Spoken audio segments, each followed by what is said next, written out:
That's why, to be honest, when we were setting up a saving for our kids' education, they're still relatively young.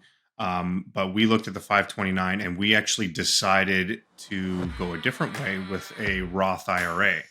And the Roth IRA has some limitations, but if you start pretty early, it works out pretty well.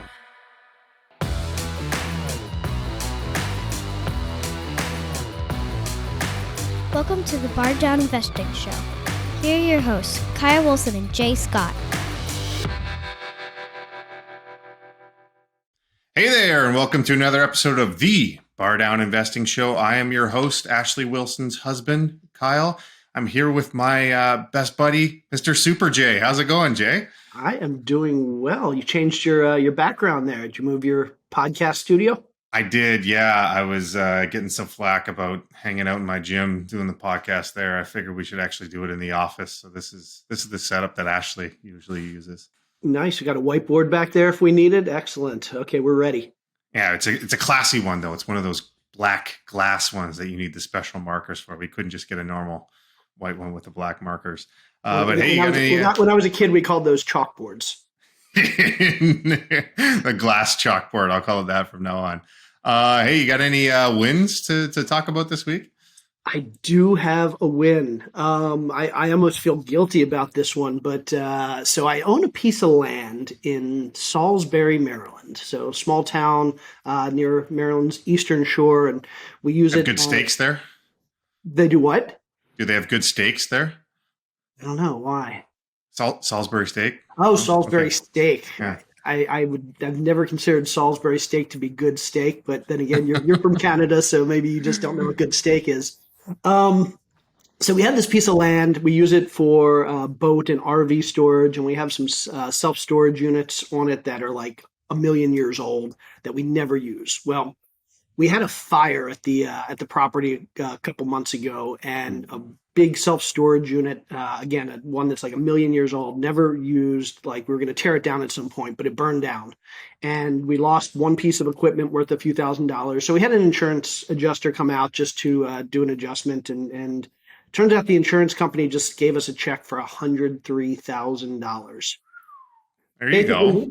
We were going to pay to clear this land anyway, to move that building off the land anyway, and now they gave us $103,000 for it just to burn down. Now, the bad side of this is that the bank is telling us now that we got a check, they have to sign the check, their name's on the check as well, that we now need to do a new appraisal to determine if the value of the property is decreased, in which case they may lower our loan amount. So it may not be 100% win, but it's nice to get a nice six-figure check for something that you were going to get rid of anyway. Yeah, worst case scenario, banks are usually okay if you just say, "Hey, I'll apply it to the principal on the loan." They're usually happy with that. Exactly. So there's my guilty win for the week.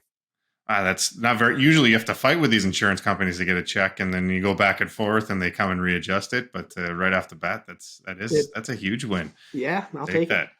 Any other good news with our scorecard? We got any good new followers or anything? I checked our Apple iTunes reviews. We are up to 6 reviews on Apple iTunes, which is huge. 6 5-star reviews. More than 5. All 5-star reviews. So anybody out there listening, if you're enjoying this show, hey, leave us a review on iTunes. Get that number up to 10. Unless it's not 5 stars, then don't bother. Then yeah. We don't want you. Exactly. Okay. Best part of the show now, we get into the Rock updates. And for anybody who watches the show The Young Rock, it was actually revealed that The Rock, when he was younger, hated his name. So he would actually introduce himself as Tomas just because he hated Dwayne Johnson so much. So it makes sense now. Anybody's wondering why he still goes by The Rock, even though when he's not wrestling, when he's doing movies, he still goes by The Rock. I guess it's because he hates his name. We're going to learn all about The Rock now that we have this TV show. What's up with TV shows of young people? Young Sheldon, Young Rock. When are they going to make a young Jay Scott? Well, young Sheldon is a fictional character, but Yes, you are right. There are some young. I mean, everyone just loves The Rock, right? You want to know more about him, and there's obviously enough interest that we can have a little thing about his whole life. Most people just write a book, a memoir, or something like that. He got himself a TV show. That's his star power. I'm going to go start watching it. I can be more knowledgeable about The Rock than you. He probably will be. All right, headlines. I got a few interesting headlines here. So, Green Street, which is they do commercial real estate news. They released their latest CPPI sector level index. So, what it is, long and short, is they do an index where it tracks the actual values of each sector of commercial real estate. It's kind of like the what's the Zillow one index where it tracks residential real estate. Anyway, they do it for commercial, and so they just released their latest one for their property indexes, and it was quite revealing. So if you have any guesses, obviously all of these values have gone down, but if you had to guess in order what the top three sectors in losses have been, what would your guesses be?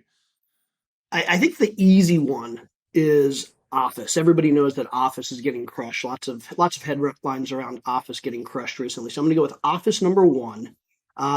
Let's see. After that, it's a toss up between maybe retail and mobile home parks.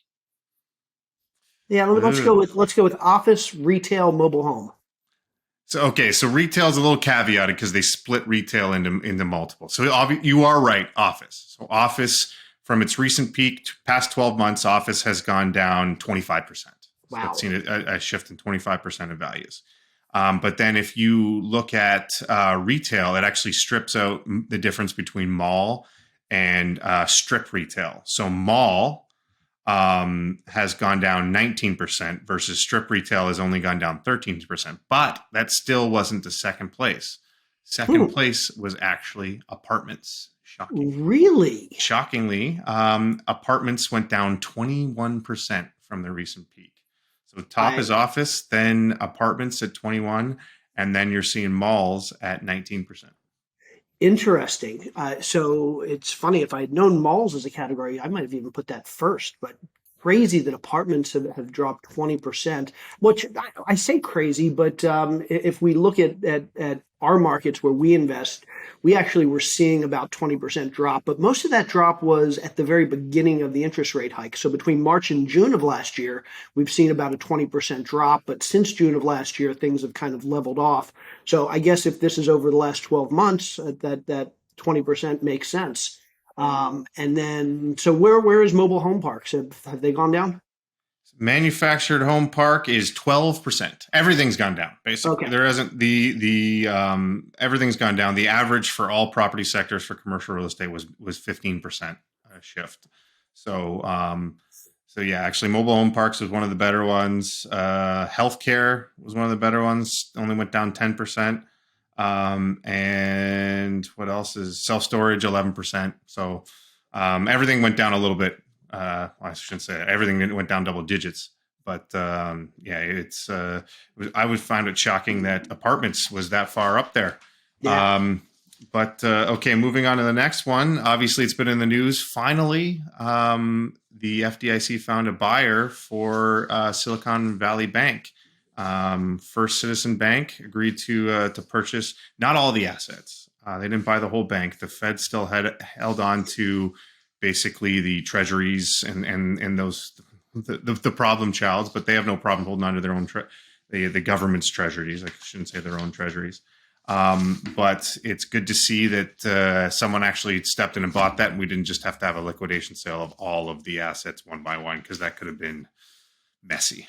Yeah, and I think actually this was a good purchase. I think a lot of us were expecting that First Citizens was probably a likely candidate to win this bid and take over SVB. They've actually done this with something like 20 banks over the last decade or so. There have been a lot of failed banks, especially in the venture space and the tech space. And First Citizens has come in and bought a number of these banks over the last decade. From what I read, this puts them now in the top 15 of all banks in the U.S. Previously, they were like top 30, so they were smaller than SVB. But now with the SVB purchase, they're now one of the top 15 banks in the country. And yeah, this will be I think a good solid purchase for them. $72 billion is what they purchased the assets for. Good decent discount off of what the actual asset values were. So I think this is a win-win. Depositors will be made whole. The bank's gonna get a little win with this discounted purchase, and it will end up not being, for the most part, taxpayers' dollars that pay for this depositor bailout.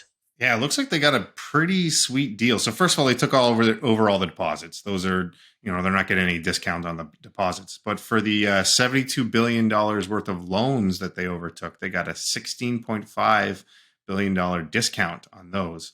So that was pretty sweet. They also had a loss share agreement with the FDIC, so up to 50% of the loan losses in excess of $5 billion they're going to share. So even though they got a $16 billion discount, only the first $5 billion of that they're really taking the full brunt themselves. After that, they're splitting the losses 50-50. And basically their shares went up 15% just on the news of that. So it's obviously everyone on their side believes that was a good deal. So it's good to see that one push through. Next, some not so good news. Rent affordability continues to get worse. Even after over the last year, it has seen another hit. So we're talking about the number of people with over 30% burden of their rents has just continued to tick up. Yeah, so we've seen rents go down over the last year, including in the last couple months, which I guess is good news for renters. But they haven't gone down by as much as spending power. So basically, inflation is still eating away at spending power and wage growth. And so, even though rents are going down, I think it's like $50 down off of what was around $1,750 a year. So it's down to about $1,700 or $1,750 a month. So rents are now about $1,700 a month, down from $1,750 a month a year ago, but still less affordable for most Americans. Basically, that drop is not enough to offset inflation. Yeah. So basically, even a year ago, the average was already. Americans were paying 24.8% of their income on rent. That has gone up over the last year to 25.3. So like a full 0.5% increase in just 1 year. And I know for our apartments, most of our areas, we use a 30% threshold as kind of no bueno, don't pass go. If you like, that's the cutoff is if it's more than 30% of your income, you actually don't qualify as a tenant. And there's actually quite a few metros where the average is way above 30%, not just a few people are paying for it. That's just the average. And so if you look at looking at the top 8 metros, first of all, Miami, astounding. Miami comes in at 42%. Renters, they 42% of their income goes towards rent. That's compared to last year was only 40. Los Angeles, not surprising, right up there, 39. New York, 37. San Diego, 36. Then it drops off a little bit, and some other California's at 32. Boston, 32. And then the shocking ones to me is actually Florida snuck in the top 10 a few times with Orlando is over 30 as well, 31%. And Tampa is also at 31%. So their average is above what we consider a don't pass go for just qualifying tenants. Yeah, and so I think whether you're on the renter side or whether you're an investor in multifamily, I think this basically should be kind of a wake-up call that one of 3 things has to happen over the next several months or several years. One, either rents are going to continue to drop. 2, inflation is going to drop so that rents make more sense, so we get closer to that 30% threshold. Or 3, wages start to go up a lot faster than they have, so that renters can actually afford these higher rents or these even lower rents but high inflation. And so it'll be interesting to see over the next several months or years which of those scenarios plays out. But certainly places like Florida could be in trouble for multifamily investors who aren't going to see a lot of opportunity potentially to continue to raise rents because a lot of these renters are already at their threshold for how much of their income they can spend. I'm going to put you on the spot here with a question. Where do you think Austin lies? Austin, Hmm. Texas. I mean, Austin is one of those markets that we've always thought about as going crazy over the last couple years. I suspect that it's seen decent rent drop over the last year, but I'm going to still put that over 30%. Let's put that 35% is going to be my guess. Well, first of all, you know you're wrong because I just listed the top 10 and it wasn't That's in a good there. point. And you probably wouldn't have asked me if it was right there in the middle. Right. But it's actually the other way. Austin is still made the top 10 most affordable major markets.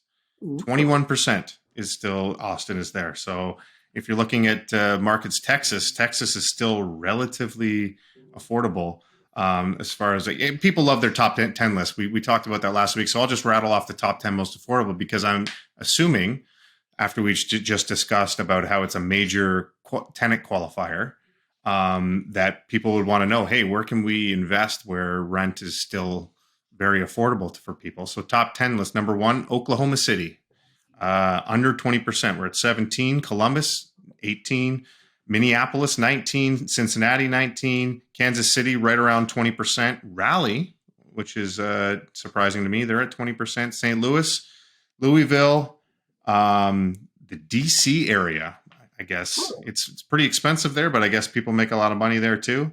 And then rounding up top 10, number 10 was Austin. So some surprising ones on there, but that's also a feather in the cap. Anybody who wants to invest in those areas, that rent affordability shouldn't be your biggest issue. I think I'm going to go revise my criteria for locations where we're looking for apartments. Well, it's just that's just one factor when it comes down to it. There's a lot of those. If you're not seeing population growth, I don't think negative population growth overcomes just rent affordability. Absolutely. Our final topic for the day. This kind of slipped through the cracks because it was announced a month or so ago. But as part of the Secure Act 2.0 federal legislation, they made changes to the 529 plans. So people who don't know 529 plans, they're basically known as college savings plans. It was actually, fun fact, back in, I think, 2017, if I remember correctly, in the Tax Cut and Jobs Act, even though it's historically been called the college savings plans, they changed it so you could actually use these for pre-college. So you could use this for secondary school, elementary school. I don't know how useful those are because you can't start contributing them until your kids are in kindergarten, but that was a change. But the big change was that previously any money not used for education, if you wanted to take them out, it was a 10% penalty to take it out. Well, they just changed the rules that basically now you have the ability, unused can get rolled into a Roth IRA, which I think is actually quite a big deal. And with all the craziness going on in the world, it didn't really make the news. Yeah, I definitely agree. This is a big deal. In fact, I have a lot of thoughts here. Do we want to move this into our issues list? In fact, do you have any more headlines? Nope, that was my last headline. So if you want to just roll this right into the issues, we can just do that right now. Yeah, let's talk about this a little bit more because I think this is interesting. This is going to impact a lot of people who currently have kids and have 529 plans, but potentially will also impact people who are going to have kids soon and are thinking about 529 plans and need to decide, is this an investment that they want to make either for their kids or for themselves personally? Because as we're discussing, there are some personal benefits to using 529 plans these days, given the changes in the law. So a little bit of background. You touched on it a bit, but basically 529 was set up. These are state plans, so it's not a federally administered thing. Every state has their own plan. And generally, they were set up to allow Americans to better save for their kids' education. So it can be used for college, but it can also be used for private high schools and private schools pre-college. So a lot of parents are using it for that as well. And typically, there's one of two ways you can invest the money in a 529 plan. You can either invest it through a specific college that will allow you to lock in today's tuition price, even if your kids are going to school 20 years from now. So let's say your kids want to go, I went to University of Maryland. Let's say I think my kids are going to go to University of Maryland. I can basically, through a 529 plan that University of Maryland participates in, I can start paying tuition at today's prices for my kids to go when they turn 18 or when they go to college. And so that's one way to do it. It's only tuition there. It doesn't cover books and other expenses.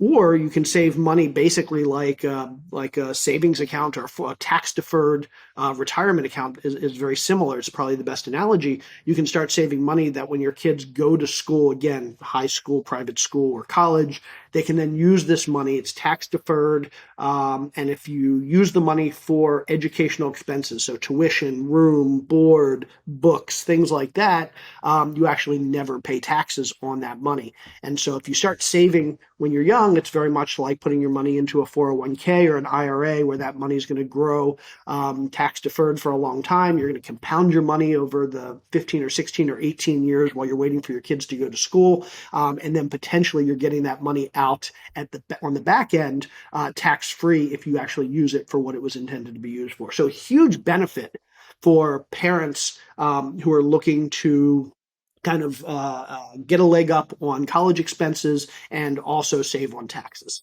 So that's Yeah. number one. The thing is, much like a retirement account, if you take that money out or you use it for something other than college expenses, let's say you save up 100,000 and your kid only spends 80,000 on college, you're going to pay taxes on that additional 20,000 that you don't spend on or up until recently on that additional 20,000. Plus, you'll pay a 10% penalty as well. Right. So that's why, to be honest, when we were setting up a saving for our kids' education, they're still relatively young. But we looked at the 529 and we actually decided to go a different way with a Roth IRA. And the Roth IRA has some limitations, but if you start pretty early, it works out pretty well. Roth IRA has contribution limitations, so you can only put that $6,000 a year, which the 529 doesn't allow you. But as I said, that adds up if you start when they're young. There's income limits, but it's basically the same idea where you put money in an account and it grows tax free for the lifetime of the account. Now, people look at, okay, it's an IRA, it's the same idea. If you want to take those contributions out, you got to wait till you're 59 and a half. Well, if you read the fine print, actually, for the Roth IRAs, there are other qualified distributions. So one of those qualified distributions are actually education expenses. So if you look at it, it first of all, with a Roth IRA, after you've had the account for 5 years or more, you can actually take out your initial contributions at any time. No tax inputs or no tax issues or anything, because those are already post-tax dollars, as opposed to a typical IRA. A Roth IRA, it's post-tax dollars. So you could take your initial contributions out at any time. It's just those gains that the qualifier of 59 and a half comes in. But you can, another thing, you could take it out. You could take it out for educational expenses. You could actually take it out for the purchase of your first home.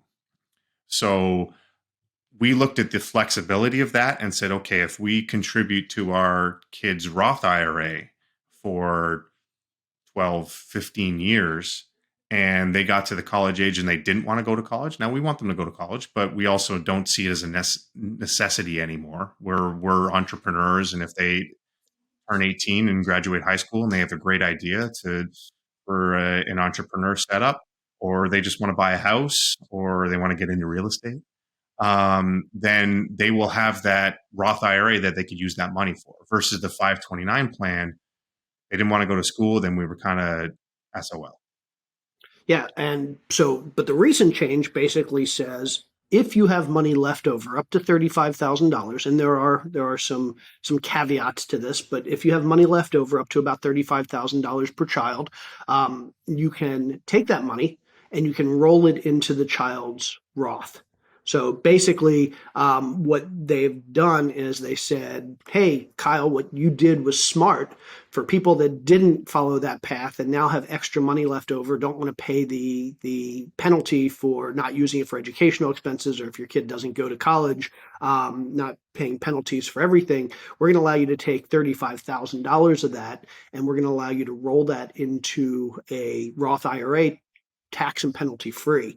And so basically, these days, with the change in the rules, parents get the best of both worlds. They get that 529 for a number of years because they didn't go the direction you went. And now the government is saying we're going to give them the option to go the direction you went, with a bunch of that money that's still in their Roth. One of the reasons I personally didn't go with the 529 plan, is that, much like a 401k or an employer sponsored IRA, your options for investing that money are relatively limited. You can basically put that money in stocks, bonds, ETF, money market. You can invest just like a 401k. You can invest in equities in the stock market. You can't really invest in other things. One of the benefits of a self-directed IRA, if you have a self-directed Roth, for example, is that you could have used that money for 15 or 18 years while you were saving it up to invest in alternative assets. So things like real estate, things like crypto or gold or silver or artwork or any of those other things that I'm not saying those are good investments, by the way, but I'm just saying these are things you could invest in if you wanted to, unlike a traditional IRA or 401k or 529 plan. Yeah, and it is a downside because yes, you can get a self-directed Roth IRA, but the problem is that in order to set up so we had to do this for our kids. In order to set up a Roth IRA for your child, you have to create what's called a custodial IRA.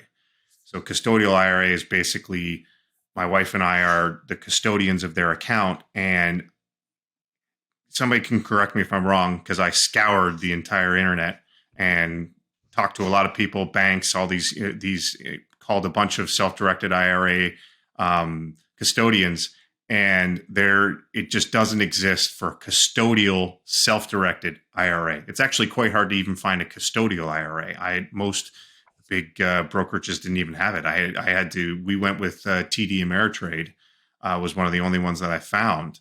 And to your point, when I have an account with TD Ameritrade, I go into what my investments are, it's stock market, it's mutual funds, it's things like that. Those are the only things we can invest in. So there's that as the downside. But you're getting that with either way. So if we're comparing apples to apples, it's the same either way. But you are right. There are some limitations. So yes, this 529, it seems like an amazing thing that now biggest downside of not being able to use it for educational expenses, you can use it for other things. That is limited to $35,000. Now, if you're talking about state schools, that's a lot of money. But if you're trying to save for private school for your kid, then 35, that's 1 year's tuition. A lot of these schools. One semester. Yeah, exactly. The one little wrinkle actually there, though, in the plus for 529 is 529s are designated beneficiaries. So you can have a 529 plan in your own name. Your child can be the beneficiary, and you can actually change that beneficiary. So when I'm investing in my child's Roth IRA, that's in their name. Money goes out, goes in their name. Yes, I'm technically the custodian, but that's their money. They turn 18, that's theirs. There's nothing I can do about it. Versus the 529 plan, you're still the owner, they're the beneficiary. If they choose not to go to college and you want to take that money and roll it into your own Roth IRA, from the looks of it, you're able to do that and roll it into your own, basically take the money back. So whatever your opinion is of that. There's also, for 529s, there's also no income limits. So if that's an issue, that's then, obviously that it's better to do a 529. But one big thing that I looked into that people don't consider is if you're applying for financial aid. A downside to the 529 plan is most places, your 529 contributions are considered on financial aid applications. Now, There are a lot of caveats to this. So obviously, look at your own personal situation. Like something we're in Pennsylvania, um, a Pennsylvania 529 is not considered on a Pennsylvania financial aid application. A 529 from another state is. So there's little wrinkles like that. But a Roth IRA isn't considered in a when doing a financial aid application. So my kids could have hundreds of $1,000s in a Roth IRA, and that's not considered on their financial aid. If they were to take a qualified distribution, that could be considered income. But if they're just, the up until the initial contributions, any money that they take out, that's just them taking their money back out. That's not income. So that's not factored into the financial aid. But once again, there are those limits of putting in. You can only put $6,000 at a time. And you're talking on the financial aid side. To look at it from the other side, for those people who are very wealthy, we have this thing called estate tax, where basically these days estate tax limits are set at about $12 million. So if you die with over $12 million, you're going to pay taxes on that overage on the $12 million.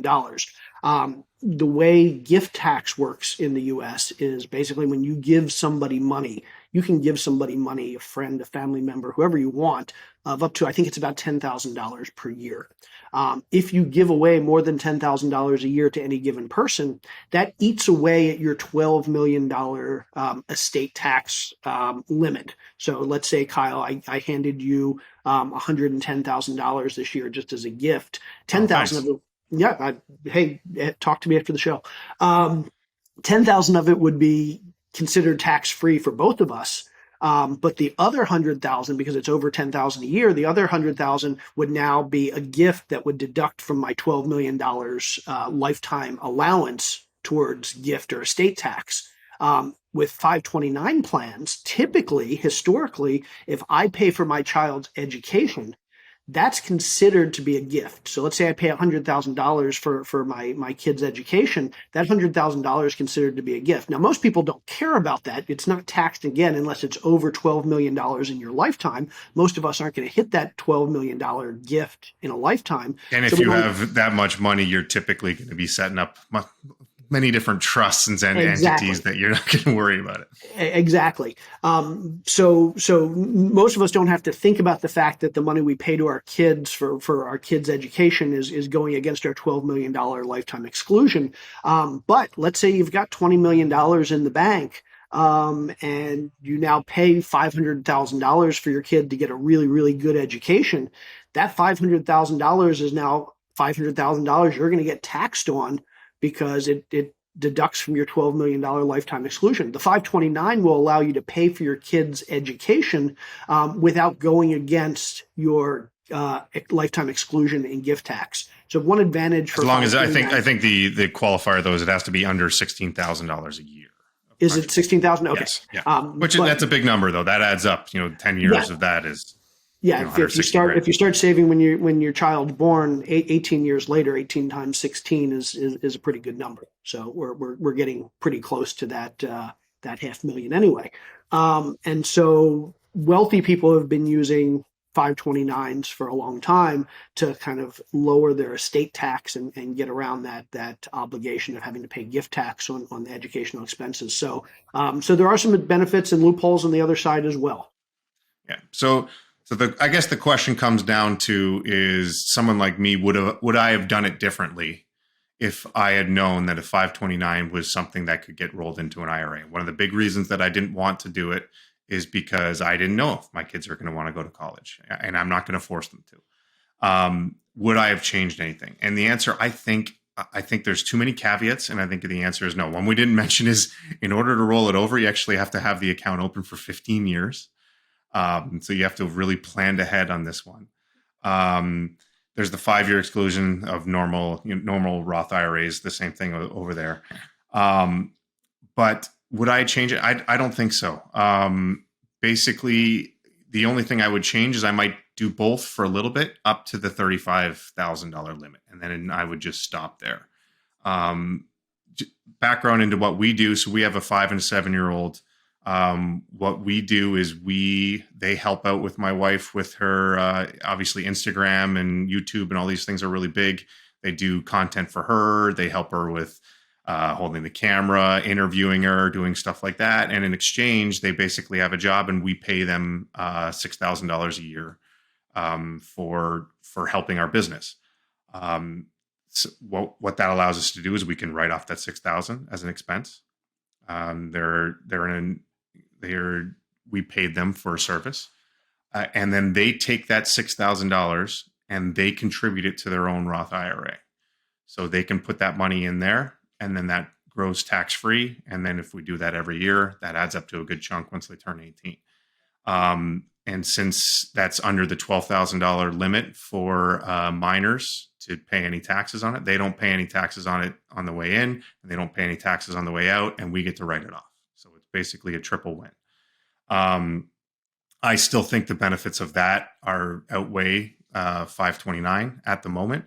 Doesn't mean you can't do both. So as I said, we're doing $6,000. If you have a lot more for your kid to do than just be models and help with Instagram and stuff like that, and you can justify paying them $12,000 a year, then it might make sense to pay them $6,000 to put in their Roth IRA, pay them another $6,000 that goes into a 529 plan. So you can still write off that full 12, and they could still get the benefits, and then maybe stop at 35,000 after a few years. But I still think the whole plan of a Roth IRA, I still think that's a little bit sweeter.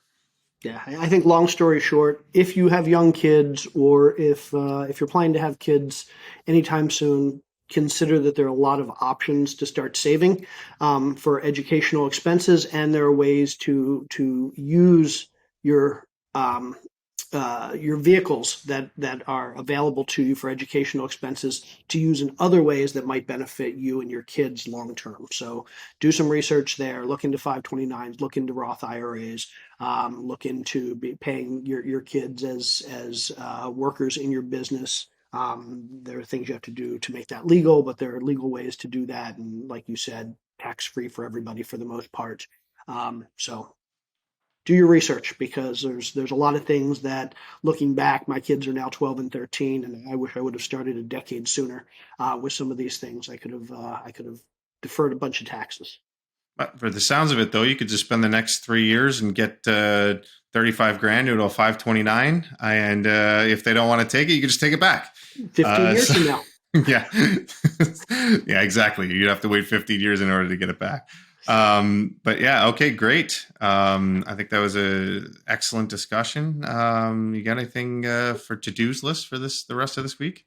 Not necessarily for the rest of the week, but I always get the question, like, where am I going to be speaking? Where am I going to be hanging out? What conferences am I going to? I know Ashley's going to a bunch of stuff coming up. So next week I will get her list. So for anybody that wants to know where Ashley's going to be, but for anybody that's curious where I'm going to be over the next couple of months, April 18th, I'm going to be speaking at not the Atlanta RIA, but another RIA in Atlanta run by a guy named Vince Crane that I'm friends with. So reach out to me if you're interested in finding out details about April 18th in Atlanta. April 27th, I will be speaking in Philadelphia, your neck of the woods, at the DIG meeting, the monthly DIG meeting, which is a great meeting. I'll be talking about multifamily there. So that's April 27th.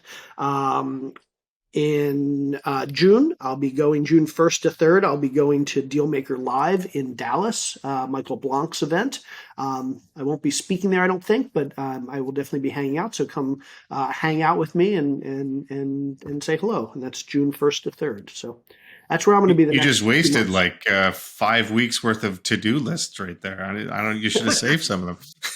Oh, I've got a lot of stuff to do. Don't worry, I'll find stuff. Great. April 18th, Jim Jeffries Day. All right, let's wrap this up. What do you think? How would you rate this one? Thought this was a good one. I'm feeling a little tired and off today, so maybe not my best performance, but I'm going to go with 8.68. How about you? I would have rated this in the 9s for people who have kids and want to save for education, but it's not going to be that beneficial for people who don't have kids or grandkids, and we actually didn't mention that grandkids can contribute to 529s, or grandparents can contribute to 529s. I know my parents listen to this episode, so grandparents can contribute to their kids 529 plans. Can they contribute to my kids? Can your parents contribute I think kids? I think anyone can, actually. Sweet. And some states you can't. Okay, and one more point actually we should have made is back. Actually let's roll this back. 529s actually, many states it's tax deductible. It's not federally tax deductible. Yep. But if you're in like California or something where you're paying ridiculous state taxes, then you can actually deduct 529 contributions. But that doesn't matter. My parents are Canadian anyway. But since it's super beneficial for one group, but not so beneficial for another group, I think I'm going to average it out between a 9 and a 7, and maybe go with an 8.0. 8. Okay. That's a surprising one there. But yeah. Okay. What's your quote you got for me this week? I have no quote for you. Quote's your thing. Give us something good. Next week you got to come with one. Next week I'll do the quote. Okay, so I got a good one though. So the quote is that money is not the most important thing in the world. Love is the most important thing in the world. Luckily, I love money. Okay. Yeah, that was okay. I'm going to go with an 8 for the rating. Yeah, exactly. You got to come. I'm running out of good quotes, so you got to come up with the next one. Okay, next week is me.